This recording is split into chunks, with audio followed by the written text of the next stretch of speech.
Hey everybody, welcome back.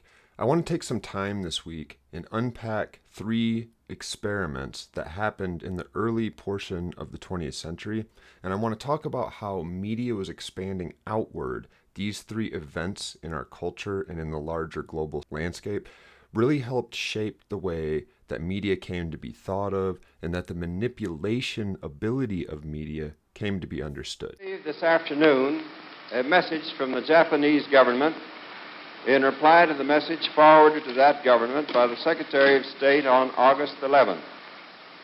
I deem this reply a full acceptance of the Potsdam Declaration, which specifies the unconditional surrender of Japan. Now, of course, culturally, these were the images that were floating around the most after World War II, these feel-good images of we did it. But at the same time that we were celebrating the war having ended, we also were beginning to deal with the truth of what had happened, the fact that 6 million people had been exterminated, and nobody really understood why other people would do that. So in the Western world, and especially in the United States, which had been spared a lot of the most brutal aspects of the war, researchers got to work trying to figure this question out. What makes people act like this? Now, of course, I could have signed a lot more, and if you're interested in any of these 3 stories, I encourage you to just go online and take some time to watch the longer documentaries, or even some of the original footage. But what I want to do today is just provide a super brief overview. In 1954, Doctors Muzaffar Sharif and Carol Sharif decided to test what they were referring to as realistic conflict theory. The idea that there was a way to think about real-life terms where groups of otherwise friendly individuals might come to compete against each other. So they got 22 groups of parents to agree to send their kids to a 200-acre summer camp in Oklahoma called Robbers Cave. That's where the experiment's name comes from, the Robbers Cave experiment. So the doctors split these groups into 2, 11 boys in each, and at this point, neither group actually had any idea that the other group even existed. During this first stage, they chose names, the Eagles and the Rattlers, and researchers noticed a group hierarchy started to form almost naturally. The groups also started to adapt group identities. For example, the Rattlers considered themselves tough guys that didn't cry, and the Eagles didn't cuss. So stage 1 was in group bonding. Stage 2 was conflict. And they instigated this by letting the boys get close enough to an area where they could overhear the other group playing on their baseball field. And as expected, the boys in the group that overheard the others asked to challenge them to a baseball game. So here the researchers turned to conflict, and they pit the groups against one another in increasingly difficult competitions. But the conflict doesn't stay just with the competitions. The groups actually start raiding each other's cabins, they burn each other's flags, and within just a couple days, they're literally fist fighting, and the researchers have to break them up. So the point is that in a short amount of time, you could actually take groups of people and not only get them to form together into a group, but also to base their group identity on who they hate as an outgroup.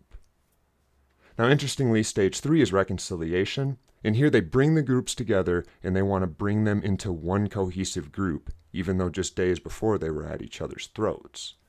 They create group activities that can't be accomplished by either group alone. A food truck gets stuck in the mud and they can't get it to the camp unless they pull together. The camp's water tank gets plugged and they have to work as a group to unplug it. They're allowed to have a movie night, but only if they can afford to pay for the movie, and they have to figure out how to make it fair since some of them have more money than others. So the main point of their experiment was that you can put groups of otherwise normal people in specific situations and make them either bond or hate each other. Now, Milgram began his experiments in 1961. These are called the Milgram shock experiments.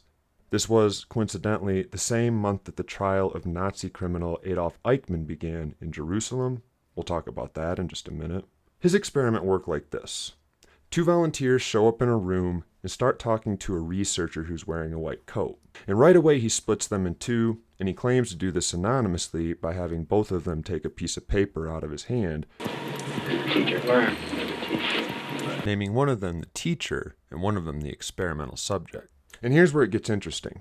He explains to them at this point that this is going to be a shock experiment and that one of them will be delivering shocks to the other based on whether or not they can memorize a set of words.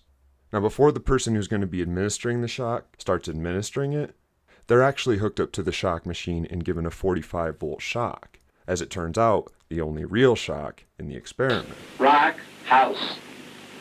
Answer. Wrong. 150 volts. Answer, horse. Oh. Experiment, that's all. Get me out of here. Get me out of here, please. Continue, please. Go right on. I refuse to go on. Let me out. You refuse to go on? The experiment requires you continue. Now, the researcher and the person who's hooked up to the shock machine to supposedly receive an electric shock, they're both in on the experiment, and nobody's going to get shocked. But the way this was designed was to see how far a researcher who appeared to have legitimate authority could press an otherwise normal human being to basically torture another human being. And it worked. A lot of the people continued to push the button with increasing voltage even after the person that was supposedly behind a curtain began to scream in pain, and some continued pushing the button even after that person stopped responding. 375 volts. I think something's happened to that fellow in there. I don't get no answer. He was hollering for less voltage. Can't you check in and see if he's all right, please? So Milgram's point was that you can tie authority or the appearance of authority into this scenario, and suddenly it becomes much easier to manipulate people into doing what you want them to do, even if that contradicts their normal human nature.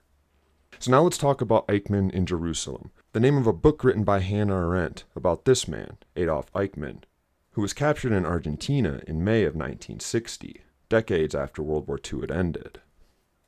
Now, a lot of his friends had already been put on trial and convicted, many of them put to death, but Eichmann had out long enough that things had changed since his group was put on trial, and he was actually brought to Jerusalem in what became sort of a mediated attempt to show the legitimacy of this new country, Israel, and specifically Jerusalem, to hold people accountable on the world stage.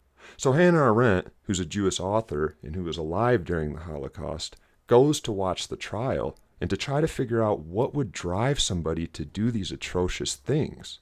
Don't forget, he was responsible for killing 6 million Jewish people, among lots of others.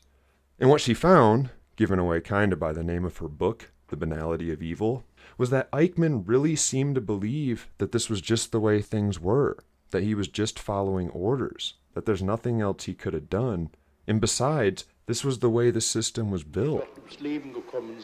Eichmann's voice now resounds in the courtroom as he responds to questioning from his lawyer. Der Führer hat die physische Vernichtung des Judentums befohlen. Gab mir die Weisung, mich nach Lublin zu begeben und mich mit Globocznik ins Benehmen zu setzen, der von Himmler, das glaube ich mich erinnern zu können, von Himmler den Befehl zu dieser Tätigkeit hätte. Das war meine Aufgabe.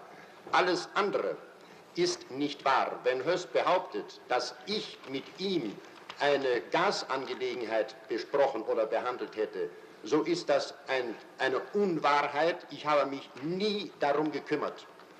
Ich habe diese Befehle im Gegenteil mit dem größten Widerwillen entgegengenommen und trotz meiner wiederholtesten Bitten, mich von diesen Aufgaben auszunehmen und mich von diesen Aufgaben zu entbinden, wurde seitens meines Vorgesetzten nicht entsprochen. Ich hatte diesen Befehl durchzuführen. Hannah Arendt's incredible conclusion, which picked up a lot of steam and is still popular to this day, was that evil's boring. It's not something people are born with. It's actually something that can be manipulated to bleed into a culture's fabric, to inform the way we think about things. Once people are taught to think a certain way, often by their mediated environment, the newspapers, books, and stories they hear that inform their life, well, they start to take that stuff for granted. And sometimes it's really hard to change people's minds. All right, so we got 3 stories this week. In Robber's Cave, we learned you can basically turn otherwise responsible and friendly groups of people against themselves without pulling many strings at all. Just limit the resources and give them group identities.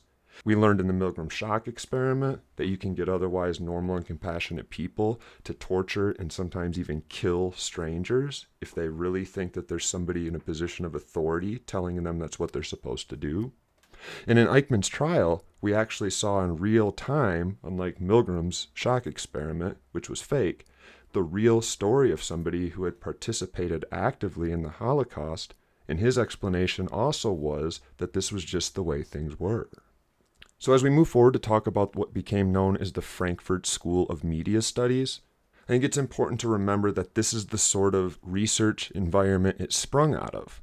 There was a lot of folks, many whom had run for their lives from Europe during World War II, who had really realized that Hitler managed to do this with media, and that the only way we would avoid it happening again in the future was to figure out how that happened and inform people.